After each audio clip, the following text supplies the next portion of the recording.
الحمد لله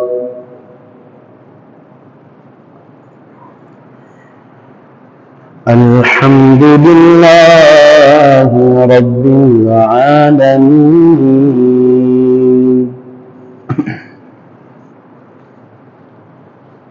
والعاقبة للمتقين والصلاة والسلام على أشرف الأنبياء والمرسلين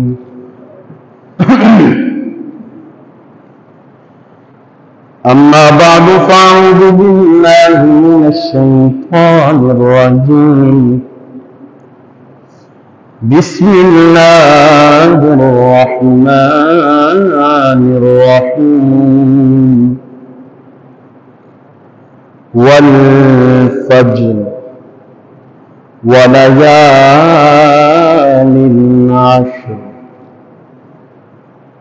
والشفع والوتر والليل إذا يسر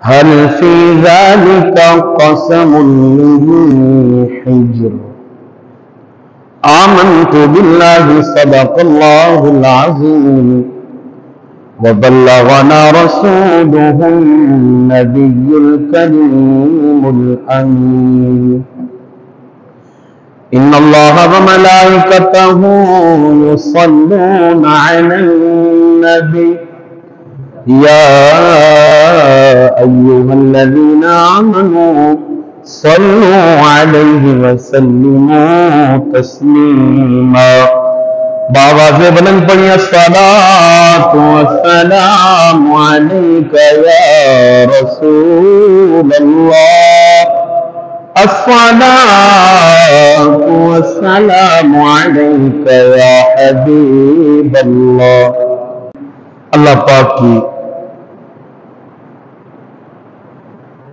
بے پایاں حمد و صلات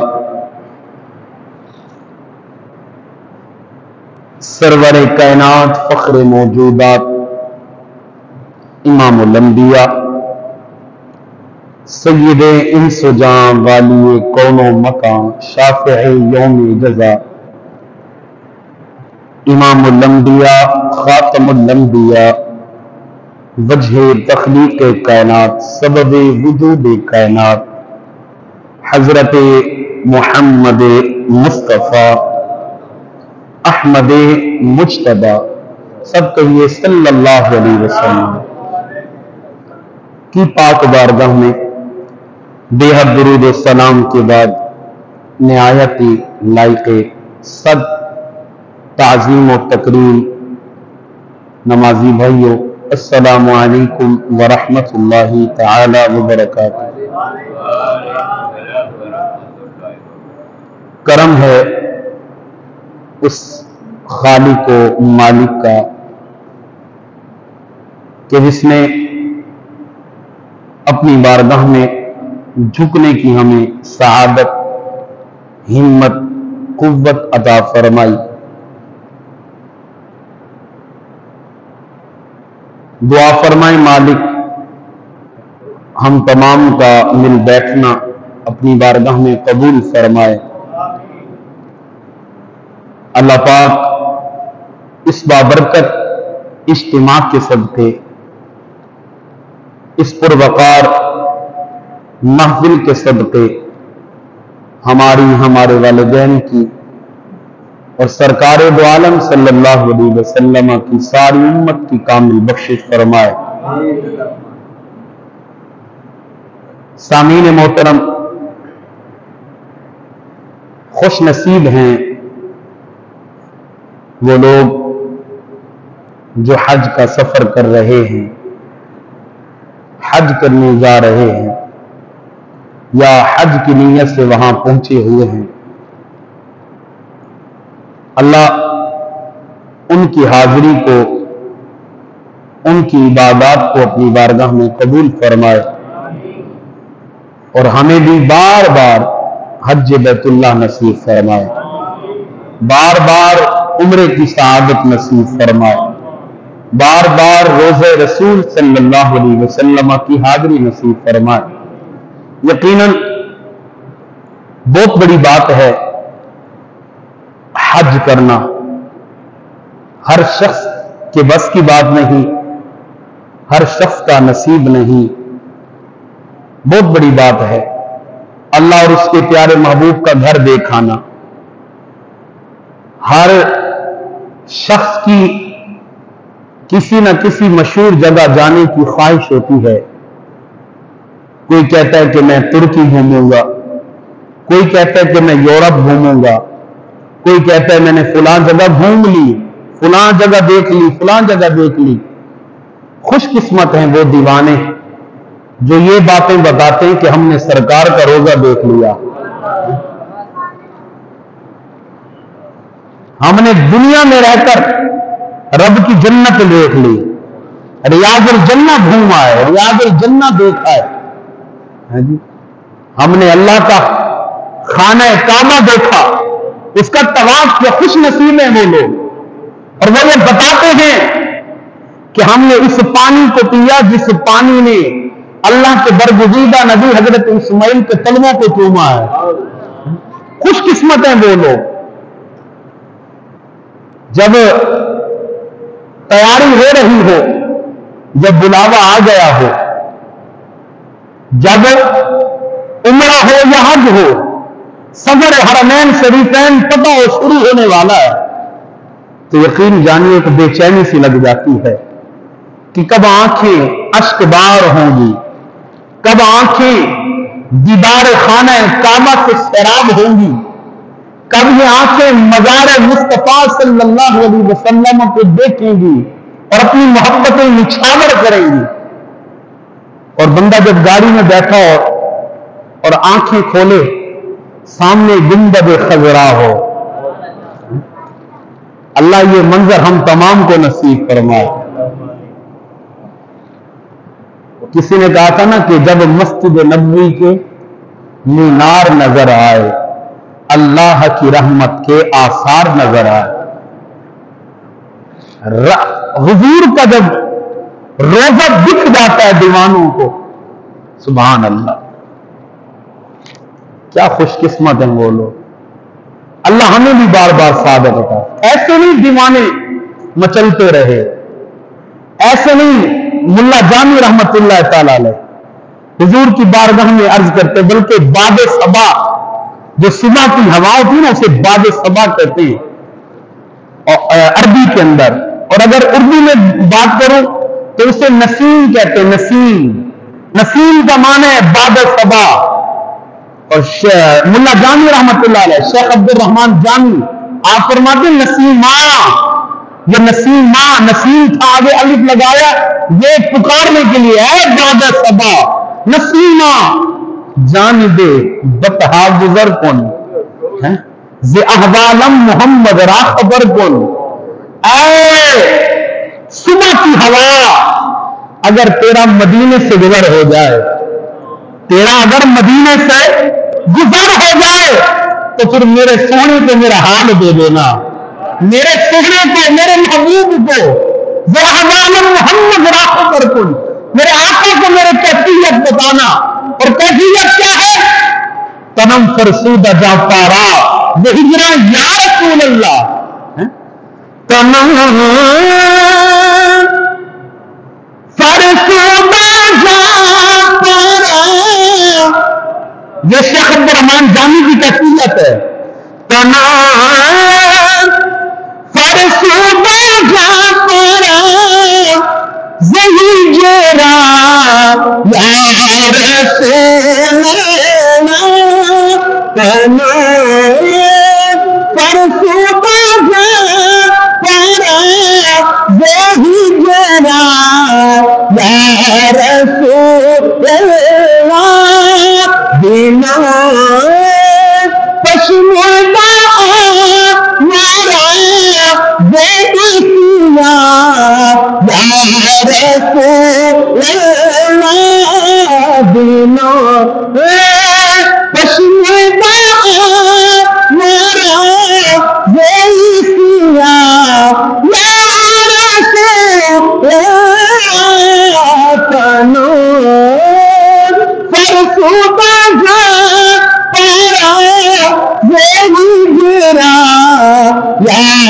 رسول اللہ، یا رسول اللہ آپ کی جدائی سے میرا جسم ٹوٹ رہا ہے، تنم پر سوگا جا پارا زہجران یا رسول اللہ، آپ کی جدائی سے آقا میرا جسم ٹکڑے ٹکڑے ہو رہا ہے، دلن کش لفظ آمارا زہشیاں یا رسول اللہ، آقا دل تو چاہتا ہے آپ کی بارگاہ میں آؤں، مگر یا رسول اللہ یہ دل بڑا شرمندہ ہے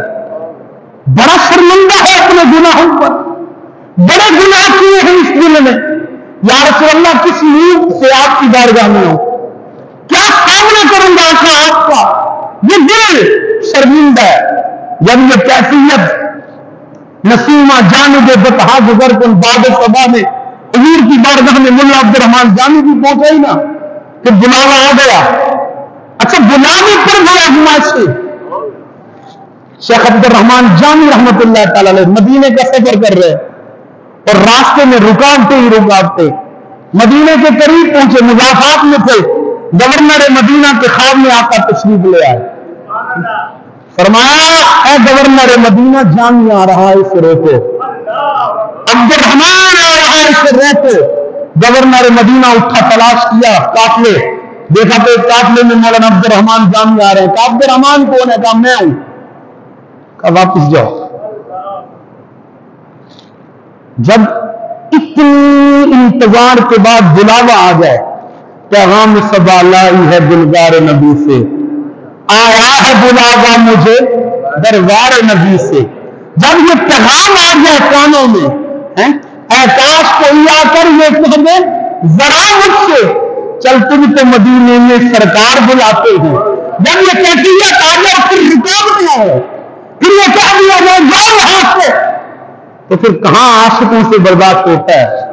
مولانا عبد الرحمان جامی اس وقت تو ہٹے، دوسرا راستہ اختیار کیا، دوسرے قافلے میں، پھر حضور تشریف لگا، پھر آ رہا ہے، روکا، پھر روکا، جنگل میں گھس گئے، لکڑہارے لکڑیاں کاٹ کے ان کی باندھ رہے تھے رسی کے ساتھ، لکڑیوں کے بیچ میں سو گئے، لکڑیوں کے بیچ میں پھر حضور خواب میں آئے، کہا وہ لکڑیوں میں گھس کے آ رہا ہے، وہاں سے نکالے، واپس بھیجے۔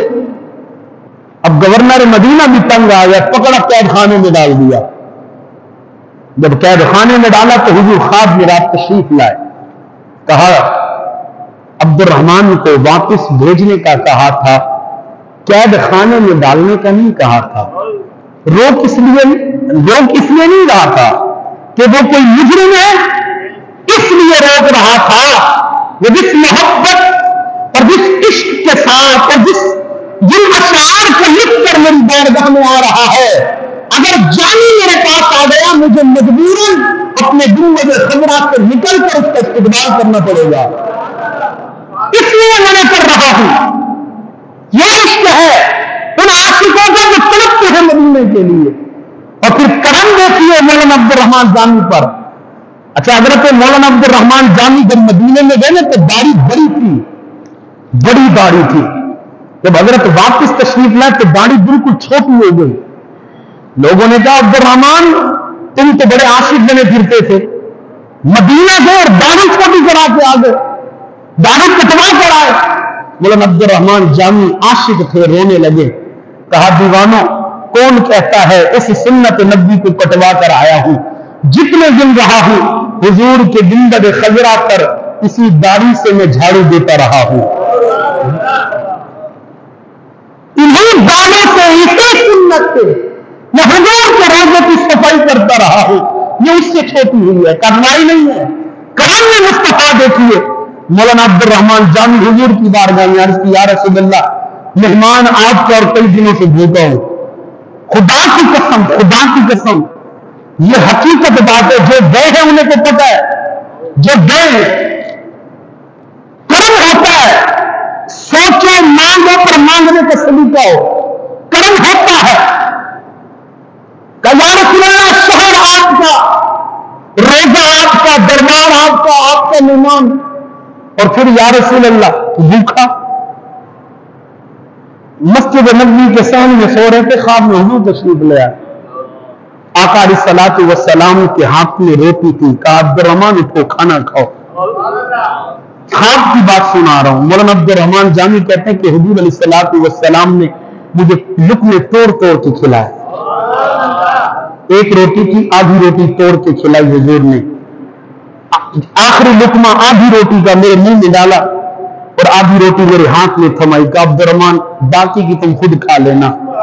مولانا عبد الرحمان جامی کہتے ہیں خواب میں حضور گئے, میری آنکھ کھلی, میں اٹھ کے کیا دیکھتا ہوں, ایک لقمہ میرے منہ میں ہے, چبا رہا ہوں, آدھی روٹی میرے ہاتھ میں ہے. یہ کرم مصطفیٰ ہے. اللہ اس دیار کی ہم سب کو حاضری نصیب فرمائے, بار بار حاضری نصیب فرمائے. سامعین محترم, ماہ ذی الحجہ کی آمد ہے.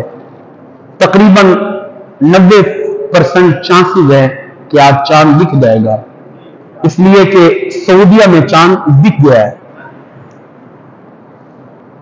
تو کل نہیں تو پرسوں یکم ذی الحجہ ہوگی.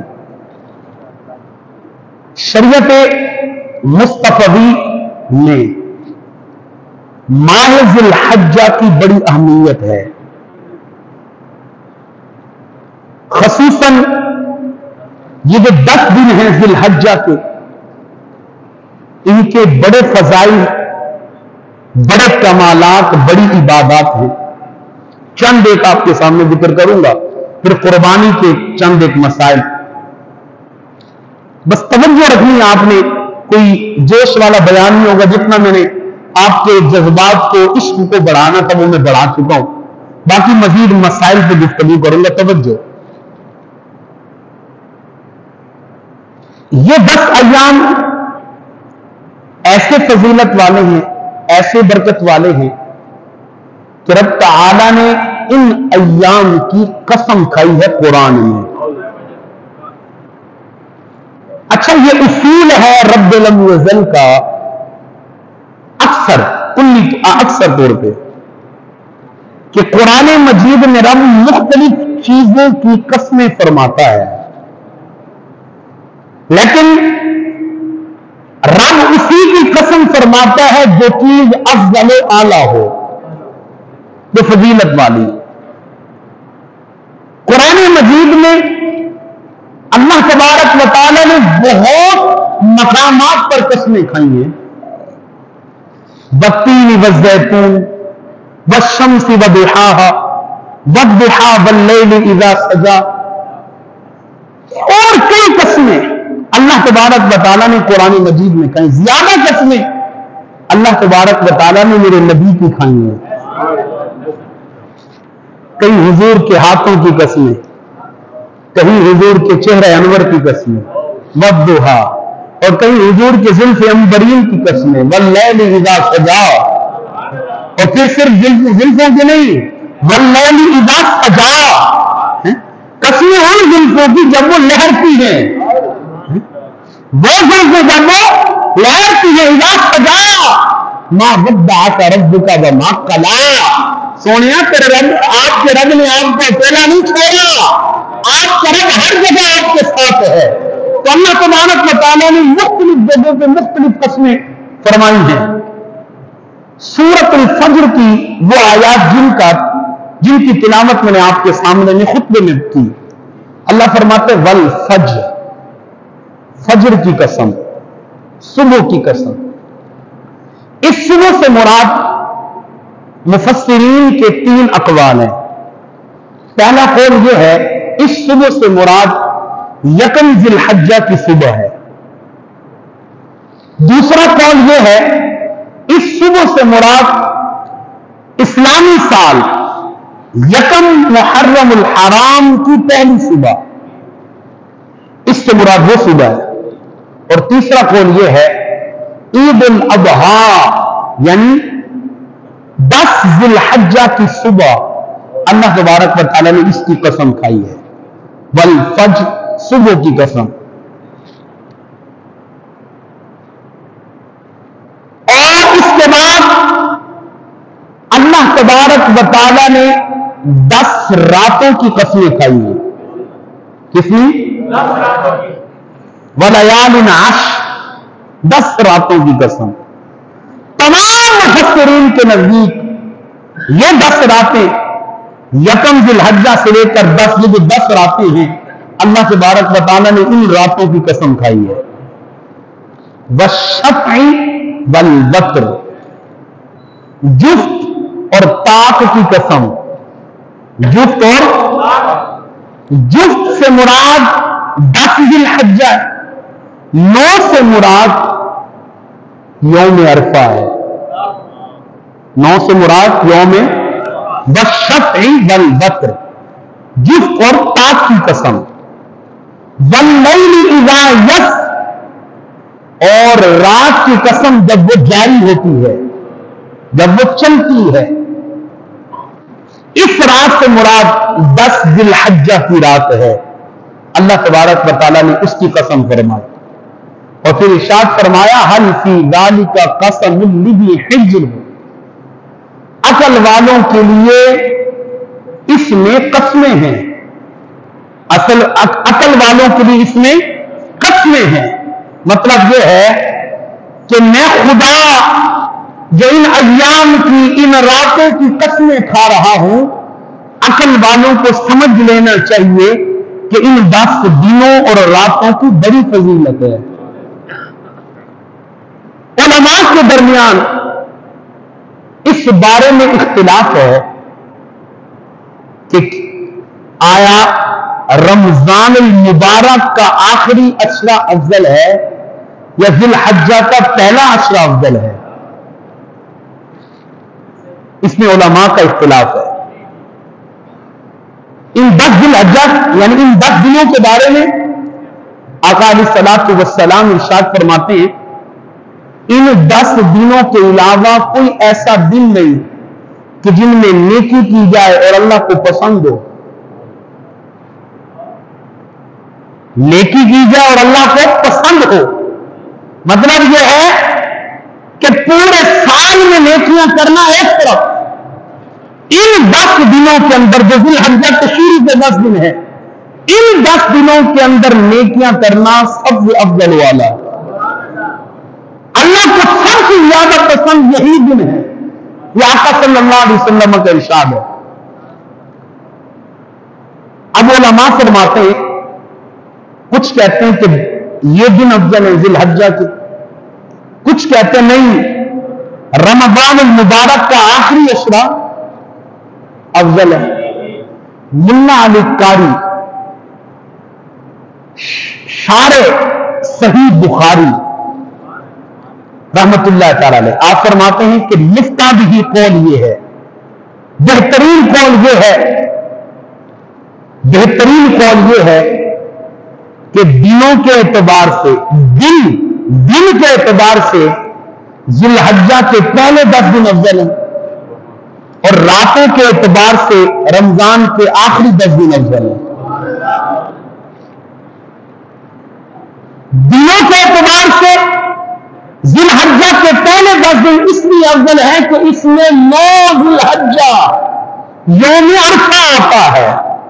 یوم عرفہ، اور یہ یوم ایسا ہے آقا علیہ الصلوۃ والسلام نے ارشاد فرمایا جتنے دن ہیں، جتنے بھی دن ہیں، تمام دنوں کا سردار یوم عرفہ ہے.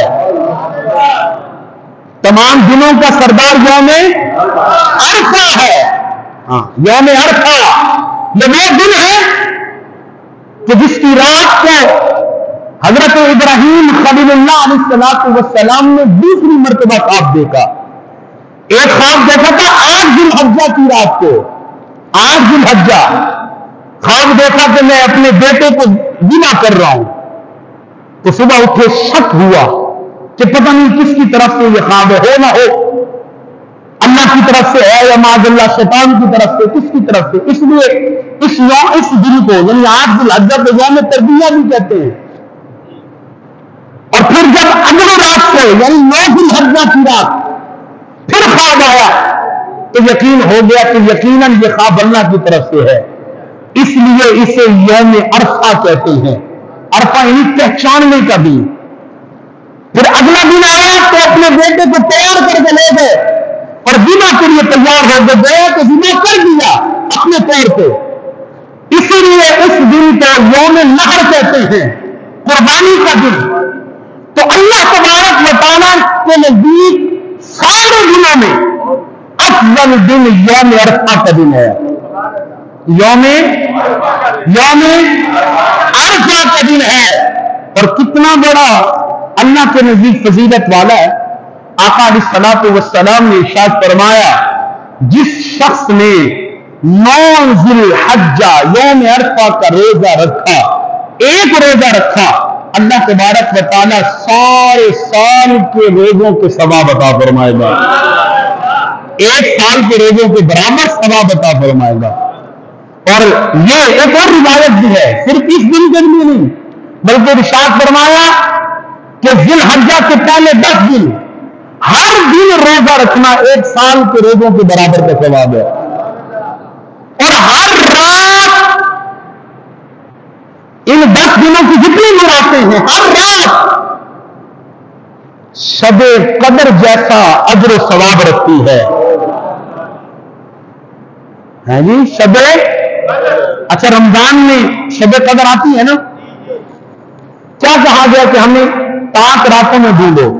تاک راتوں میں یہی حکم ہے نا جی. 21 میں، 25 میں اور 29 میں یہ ہم تاک راتیں تلاش کرتے ہیں. اچھا کوئی کنفرم نہیں ہے کون سی رات ہے، تلاش کرنے کا حکم ہے. کنفرم نہیں ہے لیکن یہاں حکم دے دیا، کنفرم کر دیا. یہ 10 کی 10 راتیں شب قمر جیسا اجر و ثواب رکھتی ہیں. ذرا سوچیے، بہت سچ ہے، تلاش کرنے کا حکم ہے اور یہاں کنفرم کر دیا کہ یہ 10 کی 10 راتیں شب قدر جیسا ثواب رکھتی ہیں. منشا کیا ہے میرے مصطفیٰ کی؟ منشا یہ ہے اے میری امت، رمضان المبارک جب آئے تو منا لینا شب قدر، لیکن جب ماہ ذی الحجہ آئے تو ہر رات تمہارے لیے شب قدر ہے. جاگ کر اپنے رب کی عبادت کرو، اللہ ہر رات کو شب قدر جیسا ثواب عطا فرمائے گا. اور آقا علیہ الصلوۃ والسلام اس مہینے کی فضیلت و اہمیت اس طرح بیان فرماتے ہیں. آقا علیہ الصلوۃ والسلام نے ارشاد فرمایا لوگوں، ماہ ذی الحجہ کے 10 دن تمام دنوں میں افضل و اعلیٰ ہے.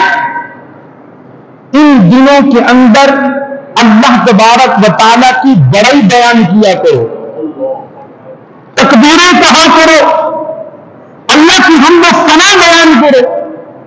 اس لیے علماء فرماتے ہیں یکم ذی الحجہ سے لے کر 10 ذی الحجہ تک، ویسے تو 13 ہے تو 13 تک یہ جو دن ہے، ان تمام دنوں میں ہر دن جہاں موقع ملے، جہاں بھی جس جگہ اچھی ہو، جگہ مناسب ہو کہ جہاں اللہ کا نام لیا جائے، جہاں موقع ملے تو بلند آواز سے اللہ کی تکبیر بیان کرو.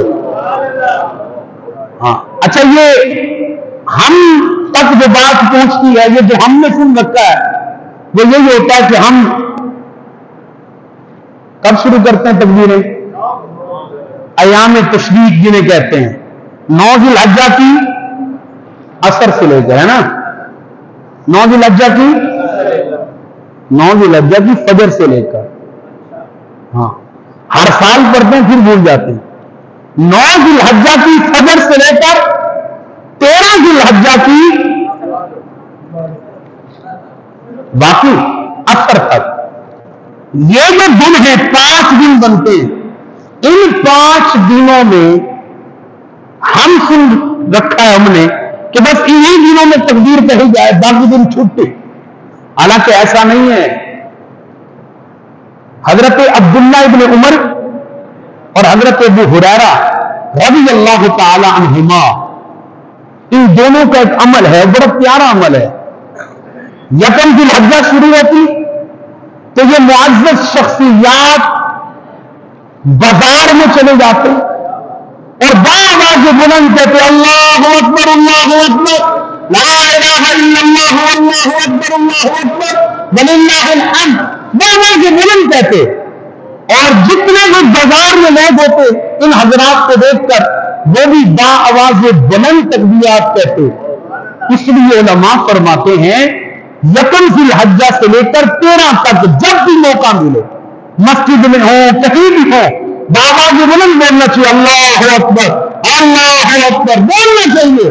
کوئی کچھ کہے کہنے دو، ہاں کوئی کچھ کہے کہنے دو، اللہ کا نام بیان کرو گناہوں کی طرح، اللہ کا نام لو گناہوں کی طرح، یہ بلکہ حکم ہے کہ اللہ تبارک و تعالیٰ کا ذکر اس طرح کرو کہ دیکھنے والا کہے تو یہ کوئی مستانہ بیٹھا ہے، یہ کوئی دیوانہ بیٹھا ہے، دیوانوں کی طرح رب کا ذکر کرو، ایسے نہیں دب کے نہیں دیوانوں کی طرح مچل کے، بلکہ حکم ہے۔ 9 ذی الحجہ کی فجر سے لے کر 13 ذی الحجہ تک، 13 ذی الحجہ کی آخر تک با آواز بلند، با آواز ہر فرض نماز کے بعد، چاہے وہ با جماعت ہو چاہے وہ تنہا ہو، ہر فرض نماز کے بعد ایک مرتبہ تکبیرات کہنا واجب ہے، ایک مرتبہ تکبیرات کہنا واجب ہے، آہستہ آواز سے نہیں بلکہ اونچی آواز، اونچی آواز۔ اچھا ان دنوں میں کوئی نہیں کہتا ہماری نماز خراب ہو رہی ہے، ان دنوں میں تو کوئی نہیں کہتا کہ مولوی صاحب آہستہ آواز سے بولو ہماری تو نماز خراب ہوتی ہے۔ عام دنوں میں ہم لا الہ الا اللہ پڑھتے نماز میں، ابھی مولوی صاحب شور شروع کر دیتے ہیں ہماری تو نماز ہی خراب ہو جاتی، مولوی صاحب دعا شروع کر دیتے ہیں ہماری تو نماز ہی خراب ہو جاتی ہے۔ یہاں اگر اللہ کے ذکر سے نماز خراب ہوتی، ذرا ایمان سے بتائیں، حضور یہ حکم دیتے کہ ایام تشریق میں باواز بلند ایک بار تکبیر کو، یہ شریعت کی طرف سے حکم نہیں ملتا کیونکہ نماز خراب ہوتی ہے نا جی؟ حضور کا حکم دے رہے ہیں کہ ایام تشریق میں باواز بلند پڑھنا ایک بار، اس بات پر دلالت کرتا ہے کہ اللہ کا ذکر نمازوں کو خراب نہیں کرتا، یہ اپنے اپنے ایمان کی بات ہے، ہاں اپنے اپنے ایمان کی بات ہے۔ الحمدللہ ہماری تو نمازیں انہی چیزوں سے مکمل ہوتی ہیں، ہاں ہم جب تک سلام کے بعد لا الہ الا اللہ نہ پڑھیں ہم تو کہتے ہیں ہماری نماز ہی قبول نہیں ہوئی۔ تو ان 5 دنوں میں باواز بلند ایک مرتبہ تکبیر کہنا مردوں کے لیے، عورتوں پر بھی واجب ہے، ہاں عورتوں پر بھی مگر آہستہ، مگر توجہ کرے، مگر کیوں؟ اس لیے کہ عورت کی آواز بھی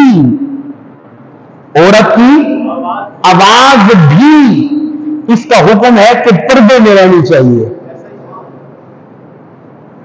غیر محرم عورت کی آواز نہ سنے۔ یہاں اللہ کا نام لینے کے لیے حکم ہے کہ آہستہ آواز سے لو، آہستہ آواز سے، اور عورتیں گھروں میں بیٹھ کے وہ چیخ چلا رہی ہوتی ہیں، پورے محلے میں آواز پہنچ رہی ہوتی ہے، جھگڑا ہو رہا ہے تو آوازیں پہنچ رہی ہیں، ذرا سوچئے۔ اور پھر شادیوں کے دنوں میں تو گانے چل رہے ہوتے، ہماری عورتیں باواز بلند گا رہی ہوتی ہیں، اللہ کا ذکر منع ہے، ہماری عورتیں گا رہی ہیں، اللہ کا ذکر باواز بلند منع ہے لیکن باواز بلند جھگڑے ہو رہے ہیں، باواز بلند چیخا چلایا جا رہا ہے، گالیاں دی جا رہی ہیں۔ تو ذرا سوچئے کہ عورت کی عزت کتنی اہم ہے، عورت کے جسم کے لیے، عورت کی آواز کے لیے، عورت کے نام کے لیے۔ میں تو یہ کہوں گا کہ عورت کے نام میں بھی پردہ ہے، عورت کے نام میں بھی پردہ ہونا چاہیے، اپنی خواتین کا نام بھی کسی کو نہیں بتانا چاہیے۔ اچھا پھر بات آتے گی حضور کی ازواج کے نام تو بڑے مشہور ہیں، حضور کی بیٹیوں کے نام تو بڑے مشہور ہیں، یقیناً مشہور ہیں، پر وہ ضروری تھے، کیا تھے؟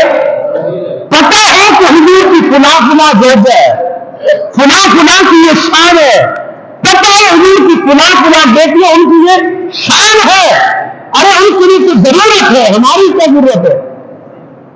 ان معاملات کو سمجھیے تو ارشاد فرمایا مرد کے لیے باآواز بلند ایک مرتبہ تکبیر پڑھنا واجب ہے، ایک مرتبہ تکبیر پڑھنا، اور عورت کے لیے آہستہ۔ جو 3 مرتبہ ہم پڑھتے ہیں یہ مستحب ہے، یہ کیا ہے؟ مستحب ہے۔ یاد رکھیے یکم ذی الحجہ آنے والی ہے، ان راتوں کو ان دنوں کو ضائع نہ کریں، بڑی فضیلت والے۔ آقا علیہ الصلوۃ والسلام نے ارشاد فرمایا کہ جس شخص نے یکم ذی الحجہ کی پہلی رات کو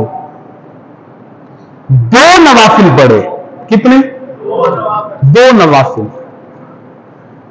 اس طرح کہ سورہ فاتحہ کے بعد 3 مرتبہ سورہ اخلاص اور سورہ کوثر کی تلاوت کی، سورہ اخلاص اور سورہ کوثر کی تلاوت کی، اللہ تبارک و تعالی 1000 نوافل کا ثواب عطا فرماتا ہے۔ 2 رکعت نوافل پڑھی یکم ذی الحجہ کی رات کو، اور 1000 نوافل کا ثواب ہے۔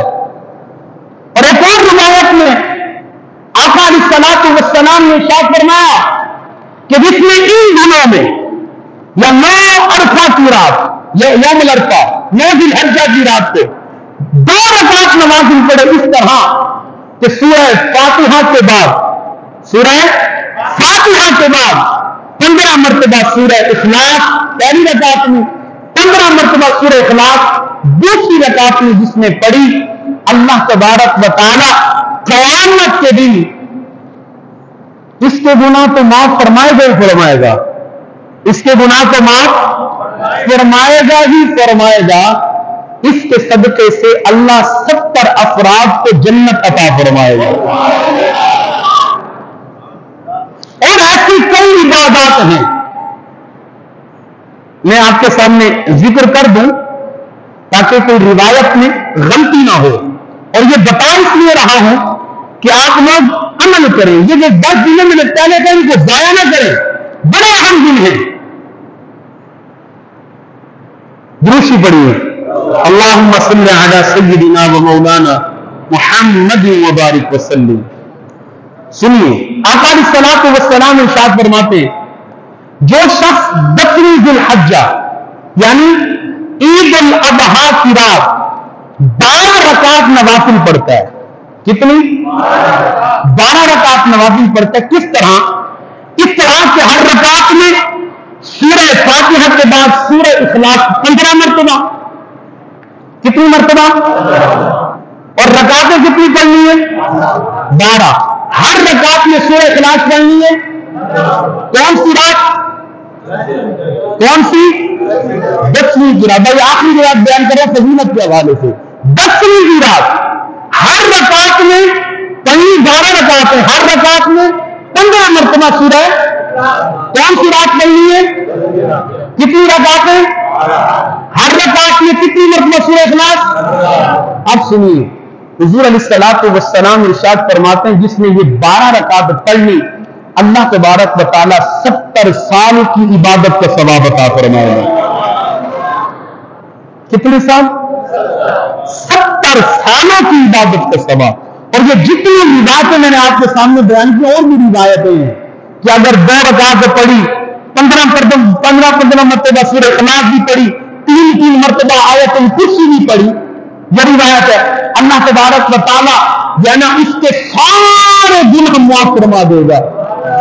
تو یہ جتنی بھی روایتیں ہیں ان 10 دنوں کے بارے میں انہیں ضائع مت کریں، ان 10 دنوں کو اہم سمجھیے، اپنے آپ کو فضولیات سے بچائیں۔ ان 10 دنوں میں خصوصاً اپنے آپ کو فضولیات سے بچائیں، جتنا وقت ہو سکے اللہ کی بارگاہ میں لگائیں، زبان کو غیبت میں، زبان کو گالم گلوچ میں، زبان کا فضولیات میں لگانے سے بہتر یہ ہے ہم اگر کسی کی برائی بیان کر رہے 2 گھنٹے لگا دیں، پوری رات کس سے گاتے رہو، جس کا کر رہے ہیں اس کو کوئی فرق پڑتا؟ وہ تو مزے سے سو رہا ہے، آپ پریشان کہتے ہیں، وہ مزے سے ہنس رہا ہے، جی رہا زندگی گزار رہا ہے، آپ پریشان ہیں۔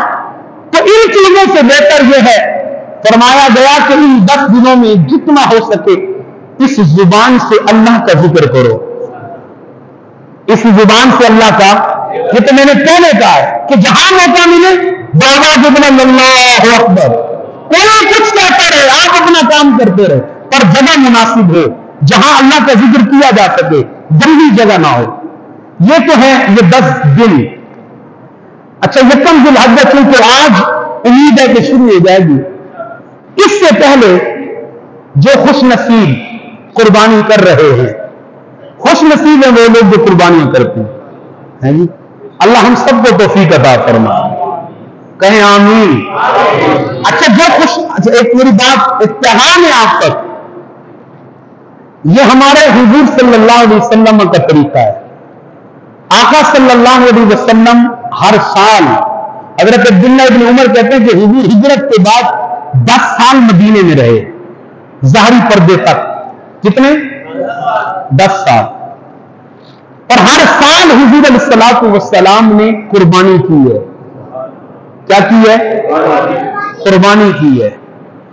اور کچھ لوگ کہتے ہیں کہ حضور نے 2 قربانیاں کی ہیں، ایک اپنی طرف سے، ایک کس کی طرف سے؟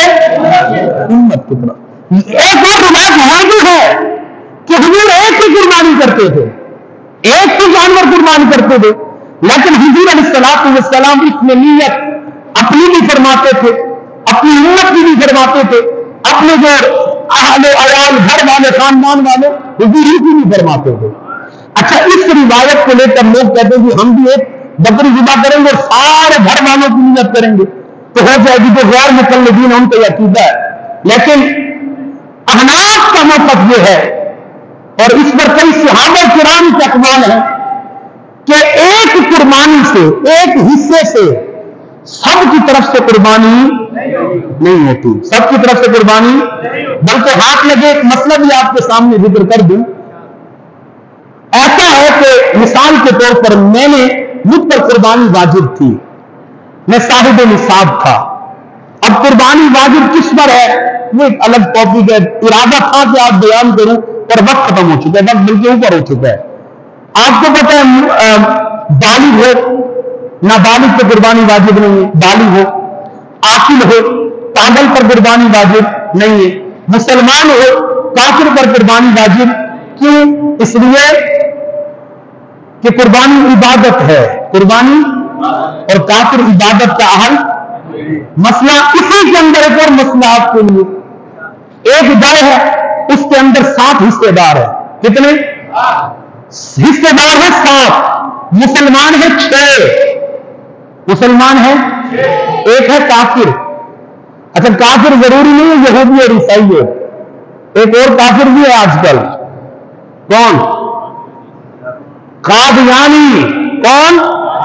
سارے بولے کون؟ اور اس ملک کے اندر پتہ نہیں کیا ہے ہمارے کو، ہمارے کو نہیں انہیں کے ہیں کہ انہیں مسلمان کرنے میں تلے ہوئے ہیں، کسی صورت میں بھی قادیانیوں کو مسلمان تسلیم کیا جا سکتا، دعویٰ جو بنا جا سکتا، اور اگر کسی نے یہ دلیل مانگ لی کسی قادیانی سے، دلیل کا کہ تمہارا جو ہے نا معاذ اللہ افکارہ خبیث نبی پر دلیل کو پھر یہ بات کر دی، اعلیٰ حضرت حضرت برکت امام الشامل رضا خان فاضل بریلوی رحمۃ اللہ تعالیٰ علیہ کا فتویٰ ہے، اور علماء اہل سنت کا یہ فتویٰ ہے، دلیل مانگنے والا دار اسلام سے خارج ہو جائے گا، یاد رکھیے گا۔ اتنا بدبخت قسم کا یہ کافر ہے قادیانی، آپ کو پتہ نہیں چلے گا آپ کے لباس میں، آپ کے ساتھ اٹھنے بیٹھنے والے، تو مسئلہ یاد رکھیں 6 حصے دار مسلمان ہیں اور ایک حصے دار قادیانی خبیث لعین کافر مرتد ہے، تو سب کی قربانی نہیں ہوگی، کسی کی بھی قربانی۔ اور اسی طرح آپ جب قربانی کر رہے ہیں تو یہ بات، اس بات کا خیال رکھیں کہ جتنے حصے دار ہیں سب کا مال حلال ہو، سب کا مال، ہاں نیا مسئلہ آپ لوگوں کے لیے، سب کا مال اگر ایک بندے کا بھی مال حرام ہوا اور باقیہ کو پتہ ہے کہ یہ مال حرام کماتا ہے، اس نے اتنے گناہ مال ڈالا ہے، تو کسی ایک کی بھی قربانی نہیں ہوگی۔ اس لیے ضروری ہے کہ اچھے لوگوں کو اپنے ساتھ لیں۔ یہاں کوئی ایسا شخص ہے کہ جس کے بارے میں آپ کو علم ہے کہ یہ حرام کماتا ہے، تو آپ اس کی بات کی تاکید کریں کہ میاں حلال مال کے ساتھ حصہ لو، وگرنہ ہم سب کی قربانی خراب ہوگی۔ اگر آپ کو پتہ ہے کہ اس نے مال حرام سے حصہ لیا ہے تو کسی کی بھی قربانی نہیں ہوگی۔ اگر بقیہ کو نہیں پتا اور اس نے چھپے چھپائے ڈال دیا تو اس کی قربانی نہیں ہوگی، باقی 6 کی قربانی۔ اچھا، اب قربانی واجب ہے مسلم کافر پر واجب، اور قربانی اس پر واجب ہے جو صاحب نصاب ہو۔ صاحب نصاب، میں آپ کا وقت لوں گا بڑی معذرت کے ساتھ، آج برداشت کر لیجئے، اس لیے کہ قربانی کے مسائل اہم ہیں اور آج اس لیے بیان کرنا ضروری ہے کہ لوگ ابھی جانور لیں گے تاکہ انہیں ان مسائل کا پتہ ہو۔ قربانی واجب ہے صاحب نصاب پر۔ اب صاحب نصاب کون ہے؟ توجہ، صاحب نصاب اس شخص کو کہتے ہیں جس کے پاس 7.5 تولے سونا ہو، 7.5 تولے یا 52.5 تولہ چاندی ہو، 52.5 تولہ یا 52.5 تولے چاندی کے برابر نقدی مال ہو، کیسے ہو؟ اور وہ رقم بنتی ہے تقریباً 1,47,000 روپے۔ ٹھیک ہے، اگر وہ رقم ہے تو پھر بھی قربانی، اور اگر مال تجارت ہے، آپ تجارت کر رہے ہیں اور آپ نے وہ مال خرچ کیا ہوا ہے اور وہ اگر مال 1,47,000 ہے یا اس سے اوپر ہے تو پھر بھی آپ پر قربانی، یا ضرورت سے زائد جتنا بھی سامان ہے، گھریلو جتنی بھی چیزیں ہیں، ضرورت سے زائد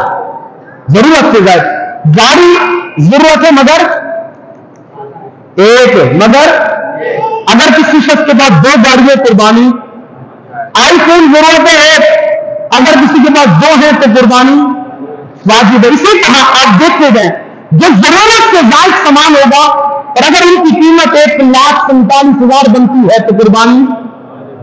اچھا، کوئی شخص کہتا ہے جی امام صاحب میرے پاس سونا ہے مگر 2 تولے ہے، صرف سونا ہے، اس پر قربانی واجب۔